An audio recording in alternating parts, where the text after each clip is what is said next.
Hi everyone, it's Jeff here. In this video, I will show you how to switch off the headlamp washing of the BMW by using this Creader Elite 2.0 BBA.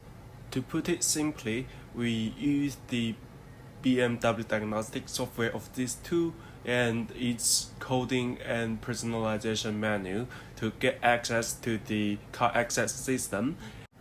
After that, we only need to choose between enable or disable in the combo box and just wait until it's refreshed. The headlamp washing is changed. Now please watch the operation process.